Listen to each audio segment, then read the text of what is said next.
Hi everybody, my name is Stephanie. Welcome back to this channel. I had been posting kind of weekly updates on my pregnancy, but as things kind of progressed, I spent a little bit more time in the hospital, which made filming difficult, but also I didn't really have the time or capacity to do anything.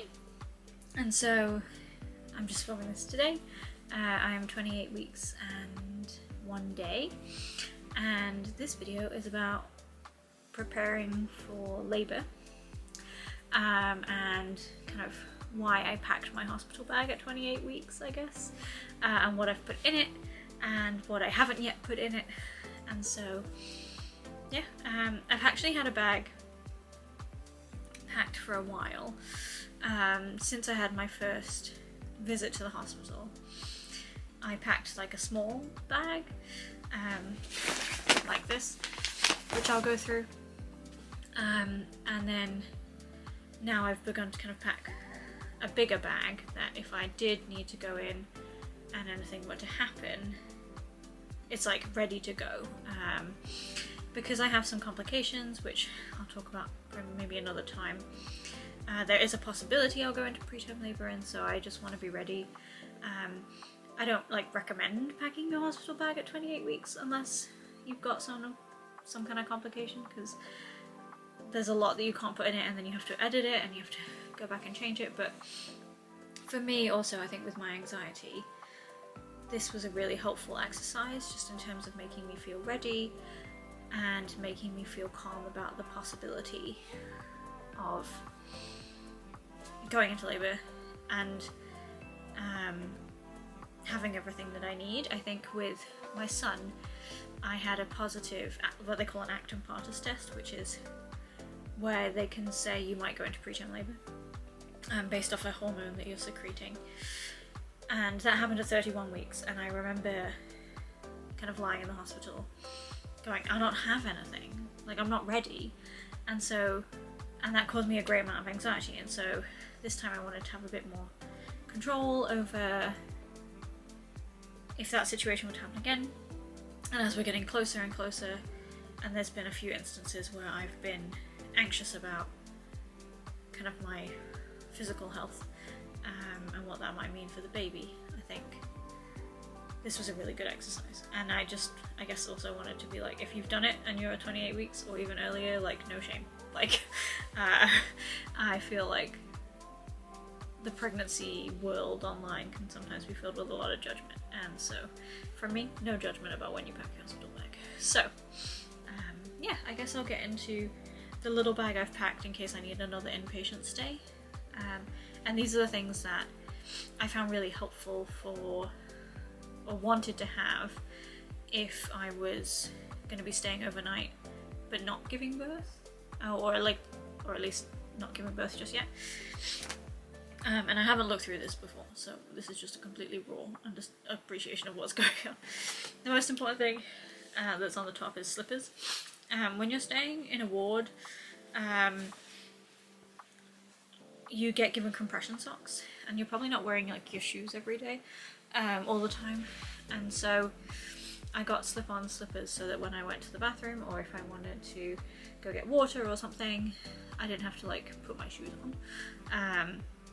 And this was a thing that immediately I was like, oh, I wish I had these. And my husband brought them the next day when I was inpatient. So slip-on ones, these are really kind of cheapy ones from Amazon. I actually have two pairs. One is my hospital pair from when my son was born, and one is just a pair that are a bit less knackered and a bit less gross. I wanted to have a pair for at home. Once the bleeding has stopped and you're less likely to kind of ruin them. But I wanted a pair for the hospital that if they got wrecked or forgotten or I don't know, something else, it wouldn't be the end of the world. So I'll see if I can link these things below, but some of them I've had for a while, so you might not be able to get them, but slip-on slippers. Yeah, the next thing is, oh, this stuff is cold because it's been in the car. A nightie. It's not buttoned up at the moment. That's buttons all the way down. I didn't breastfeed previously, and I don't think I'm going to again, and I can talk about that another time, but I still found these helpful because like if I have a C-section again, which I did last time, like people will come in to look at your scar, make sure it's healing, and also if you like put something over it, it can kind of be sore, and so I found nighties better at the beginning. Obviously that's in the bag of stuff that I just want with me, and so that's a just in case scenario. That's why it's in the kind of inpatient bag. But there's also like regular pajamas, soft pajamas, things that are a bit like nicer to wear. I wouldn't wear jeans inpatient, it's just miserable, especially when you've got the compression socks underneath and when people are constantly like checking your body for various things. One of the doctors I had basically said like, your body is not your own in pregnancy and we're really sorry. And I felt that when I was in the hospital, because people would come and like check that I was wearing the compression socks, they would come and like check that I didn't have any swelling and stuff like that, and so if you're wearing jeans and stuff and tight clothes, it's not for you. Pajamas. Apparently some Paw Patrol raisins. Not sure why I have them, it's probably my son put them in his bag. So they can go in a different one. Lucozade, the sports stuff, not the fizzy stuff. I guess, yeah, it just has electrolytes in. If you're from the US or from another place in the world where you don't have this, it's probably like Gatorade or something. But yeah, for hydration is good. I also take with me a big water bottle, but I take that everywhere with me at the moment. So it's good. Other clothes and things. The rest of this is just clothes, I think. And then my Bible, because I like to have that. This is kind of like the one that I take other places. Obviously you don't have to take one, but a book or something to do is appreciated. So that's kind of the inpatient overnight possible stay bag. Now, that goes along with the backpack that I take with me every time I go to the hospital, which is behind me. This backpack comes with me every time I go to the hospital, even if I don't think I'm going to stay overnight, or if it's just a checkup or just a scan or whatever.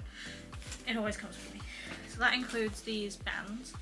So if you ever go in for fetal monitoring, either because you have reduced fetal movements or you just go in for something else and they want to monitor the baby, they like put you on a machine called a CTG, and I learned that these cost like £10 each or something like that. Sometimes when you get there they've already opened the packet and it's difficult to like, so I have to. But yeah, so I try and take these with me so that if I can intervene before the midwife gets there and opens the packet, I can save them some money. My wallet, which has some cash in it, and I don't know, like not tons, but a little bit. Like none of the parking stuff requires cash, and I'm pretty sure that probably the shops in the hotel don't have any cash, but I don't know. Find it like helpful for my sanity to know that if I needed to get a cab or something home, I've got some cash. A very long cord, and apparently 2 shorter cords for my phone. If you're inpatient, or even just kind of on a bed for a little bit, the plugs can be quite far away from like where you're sitting, and so it's good to have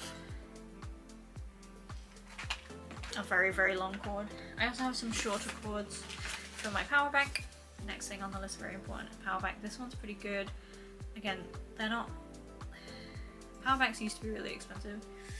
They're not so bad at the moment, and you don't need one that lasts forever, but I find that sometimes I'm in a room or in a waiting room and there's nowhere to plug your phone in, and obviously I want to keep my husband updated, or I want to be able to get an Uber home if I need to, and so having this is good. And then the shorter cords offer that, I remember now. A actual plug socket. And then the rest of this is like socks, some underwear. I think there's another shirt at the bottom because sometimes it's sweaty and gross when you kind of being prodded and stuff, or what have you. I also have some of the like joyously large maternity pads just ready, but sometimes that's because one of the complications I have is bleeding in pregnancy, caused by some issue with my cervix, which is gross and I'm not going to get into that. And so sometimes the doctors, when you're on the way, will say, if you call triage in advance, they'll say, put a pad in and what have you, but then you take it off and therefore you want to replace it. So I always have a few already in my bag, and there's some snacks in there. And then I have a notebook with some of the paper notes that I have because I moved trust. I have some paper notes as well as the digital notes, so I just bring this in case they have any questions about my former scans or anything, which sometimes they do because the transfer of paperwork was not very smooth. And my iPad is in here as well, just to give me, I don't know, something to do, another device just in case. I know that like it's risky bringing valuables into the hospital, so it's kind of like where your conscience falls on that, but I just found that, I don't know, if I wanted to watch something kind of moving into inpatient or what have you, that having the two bags is helpful, and I would rather have my iPad on me than in the car. And so yeah, if I don't really want to watch YouTube on my phone the whole time or drain my battery on my phone, when I can drain the battery on my iPad. So that's that. I also have this bag which has my medication in it, some deodorant, some apparently 2 deodorants, or maybe even 3, a toothbrush, some toothpaste, but basically it's all my medication and some kind of other toiletry type bits. I take that with me.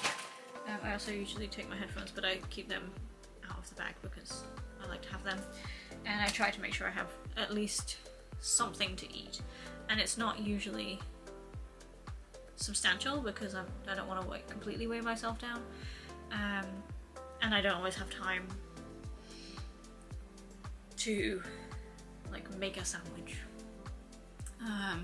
before I need to go in, depending on traffic and Ubers and my husband's availability. So but I was trying to make sure there's something to eat in there because you can wait for a long time, and depending on where you are, whether in a waiting room, whether in your triage room or inpatient, you may or may not get fed, and depending on the time of day. So a small snack is good. Okay, moving on to the kind of classic hospital bag. This is one of my friends had used this for a backpacking trip, and I found this really good idea. So it's a huge backpack that's kind of carry-on size. But it's light, and so you don't I don't overstuff it, but it's good, like it's a good size, but it can also go on your back, so it's not like a kind of hold all that, if they even call it. So yeah, and so this is the bag that I packed with the kind of stuff that I would need if I did give birth. My hospital gave me like a list, but some of it's not relevant yet, and so I've only put in the bits that I think would be relevant or necessary for me in my particular circumstance if I went into labour now. And so there's nothing really for the baby in here because if they were born now, they wouldn't, well, I guess they wouldn't be with me. They would be probably in the NICU. They wouldn't fit into any of the clothes we've bought. And a lot of the things on here, like nappies and formula and stuff, aren't relevant yet, because they would be too small, and I'm not going to go out and buy those things in advance. As we get closer and closer to the due date, those are things that I will go and buy, but I'm not going to buy them yet. Especially not the formula, because you never know, especially if you buy it online, what the due date, the expiration date is going to be, and you really don't want to like buy a ton of formula and then it go out of date, because then you can't use it. Alright. yes, some of this stuff is like TMI, but if you're preparing for a hospital bag, you probably need to know these things. So, sadly. Alright, so the first thing that I found is more of these nighties. Last time apparently just one. And some more pajamas. These ones are top, but it's got the button down again. And these ones are really loose because they're massive on me. So there's a nightie and some pajamas. Last time with my son, I was in the hospital for 4 days.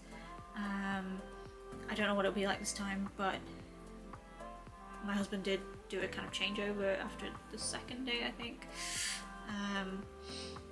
And so we were able to kind of switch some things out. I've also got some shorts, like pajama shorts.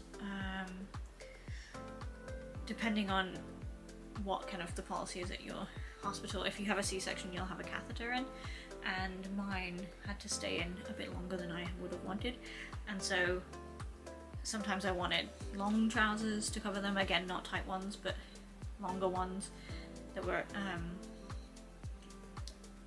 that had room for a catheter inside, but because I'm quite short, buying those kind of pajamas are quite difficult or expensive, especially maternity ones, so I also had a pair of shorts last time and that was helpful. I am like hoping to give birth in February, so I might regret that choice, but I figured it was good to have them. And actually the hospital ward I stayed in a few weeks ago was really warm, so you never know. Sticking with the clothes, I've got some slipper socks. These are Christmas themed, but it doesn't matter to me. In case my feet get cold, to put over the compression socks, or for my toes. Yep. Some general clothes for daytime. I think last time I was in, I actually just wore pajamas like 95% of the time, and then for the first like 3 to 4 weeks after I gave birth, I'm pretty sure I just wore pajamas, but here's some clothes anyway. More clothes, maternity clothes still, because, or maybe not maternity clothes because, but big clothes, because as you may or may not know, after you give birth you don't shrink immediately, you carry some of that weight still for a while, so I've still got like big underwear and big tops and big trousers. What else is in here? So and then moving on to kind of the like postpartum-y stuff. I've got these Joyous, as I said, the Joyous maxi pads. I'm probably gonna put another one of these in because there's only 10 in this packet.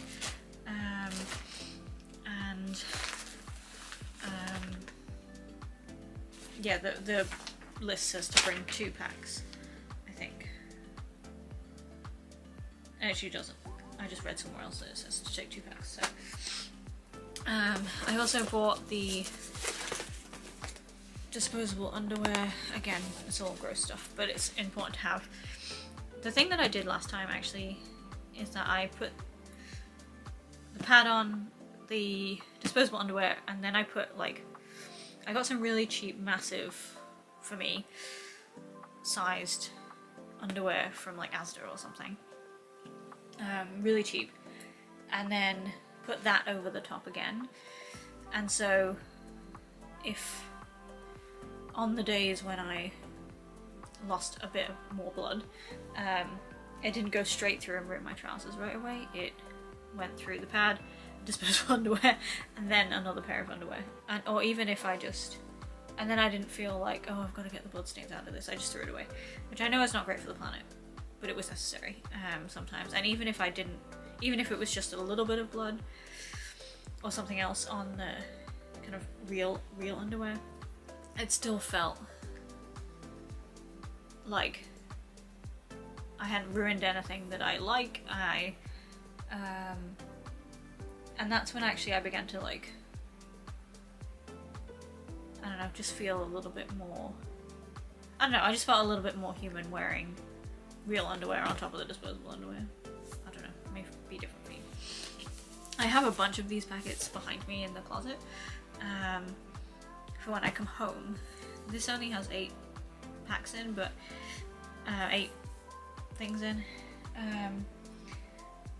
But as with these, like, you just never know how many you're gonna need, and even with Amazon kind of like next day delivery, like, it's just good to have a stock. And like, I just ended up donating the extras that I used. Actually, with some of them I just kept wearing them longer than I needed to, not in an unsanitary way, but in a kind of like, the disposable underwear I actually quite enjoyed wearing because it was stretchier than my regular underwear, even when I didn't need it so much anymore, so I always kind of bought a little bit extra of that. And yeah, these ones are good. I found these ones to be better than the kind of Boots own brand or whatever. They also, this brand has some ones for later, so like these say 0 to 3 weeks post birth, and they have some that are a bit thinner for 3 to 6 weeks post birth. It's here. It says take 2 packs on the side of the box.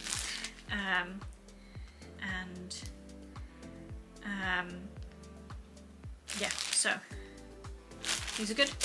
I also just throwing things around. Got one of these. So you can, with the Freedom stuff, like buy a set, which I did, like a kind of postpartum set.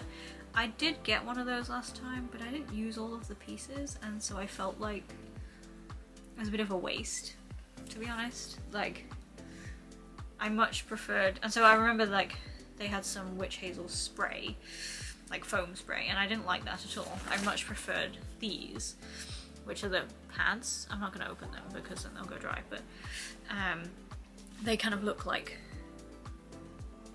pieces of cotton wool that are about this size, like thin, like the cotton wool pads, but they're like lined with witch hazel, which at the time I was like, what is this, with my last baby, but I think this was something that I found really helpful. And so the combination of all of these things, I worked out last time what worked for me. The kind of postpartum recovery kit you can buy might be the perfect thing for you to kind of try out all the different options and then buy more of what you need. But these are the things that I kind of focused on. So this is a Peri bottle for when you use the bathroom and aren't yet capable of wiping. Yeah, that's that. So those are kind of the postpartum bleeding joyous things. And then the last few things in the bag, more deodorant. I don't know how I have so many things in deodorant. A fan, because like I said, the hospital room was very hot, and like not in a terrible way, but depending on how you feel in labour, post-labour, it's good to have one. And then a hairbrush. Those are the things in my bag. And then behind me, okay, so this bag that's in my closet is got 2 purposes. One is extra stuff in case I'm in the hospital for a long time and my husband needs to bring stuff quickly, and bless him, doesn't want to go to Boots and like buy all of this stuff. He'll just like have too much on his brain. But also there's some things that I just don't really feel like I want to take into the hospital. So, for example, like these are cold and warm pads, so you like put them in the freezer. I'm like not gonna do that in the hospital, like put them in the freezer, and so, or put them in the microwave because there isn't going to be capacity for that. And so I found these really helpful when I got home last time, but I didn't really want to try and take those into the hospital. So there's these. Therethe also just extra of basically everything that I already showed you. Is that all under? Oh, okay. So I also got the, in addition to the regular postpartum underwear, I also got the C-section one, which is a bit higher. I'm going to put this in the actual bag now. Now that I've kind of decided that I'm probably going to have a C-section. But there's just more of kind of everything in here. And then what I'm going to take out of here is the kind of cool pads that you kind of, you open them, you pop them like a glow stick, and then these go cold. So those are okay for the hospital, but the ones that you actually have to put in the freezer, less so. Yeah, so I'll do some of that. Other things that I'm going to put in now that I haven't put in already include a kind of dressing gown. It doesn't have a tie around the sideline that I'm going to take, so it doesn't feel like a dressing gown, but it is a dressing gown. Adding kind of a towel, regular towel, or and a smaller one like a face cloth. And I think that's it. Oh, and I'll probably put in a blanket for the baby. It's not like required, I don't think, or like allowed in neonatal care. It says here in the list from the hospital that we need to bring them if the baby is born full term. So I figured having one in the bag is fine anyway.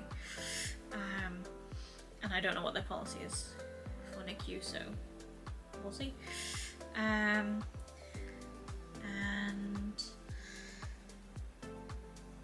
yeah, as we get, and I'll probably put in some kind of non-perishable snacks, like, I don't know, a bag of fun-sized chocolate or something, just to kind of get through.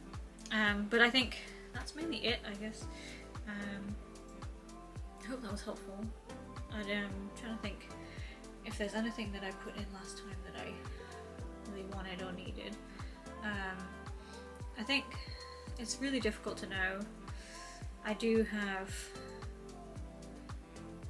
like a lot of time, obviously, still to think about it and learn more and kind of maybe watch more videos. So if there's anything you think I'm missing, please let me know in the comments. But I think the primary thing for me is just feeling like I've got something ready to go, and then I can add to it later, or closer to the time. But yeah, I am doing all this again is exciting and reminds me of all the grossness about postpartum, which is less exciting, but I think it's important to do. And actually, if you're someone who's really anxious about birth and postpartum, doing it early can be helpful, because I found now I'm far enough away, hopefully, from needing any of this stuff, especially kind of the gross stuff to do with the bleeding, that it doesn't feel like I've got time to sit with it, like emotionally. That's why when I got home after testing positive for potential preterm labour with my son, that's why I did it then, because even though he didn't, and there was a possibility he could have arrived sooner, but even though when he came at 38 weeks, I was like, okay, I've like sat with the possibility and all of the prospects of postpartum for a while now, and so it feels less scary. And it was okay, right? Like, it was scary in some ways because I'd not done it before, and that is terrifying anytime you do something new. But like, my mum was there, my husband was there, the nurses were good, the midwives were good, and so I felt like I was supported. And we were there for 4 days, right? So there was a lot of time for me to learn this stuff, and this time, even if I am there the same amount of time, and actually we were there for a long time because of my son's needs, not so much mine, but they kept us together, because they knew he wasn't going to be there for super long. What was I saying? Whereas this time I've got a toddler at home, and so it will be a different experience, but hopefully having all of this ready means I'm not scrambling at the last minute or making my husband go to Boots and pick all all this stuff up at the last minute and hoping that they've got it. So yeah, I think that's it. If you like this video, like it, subscribe, and I'll see you next time.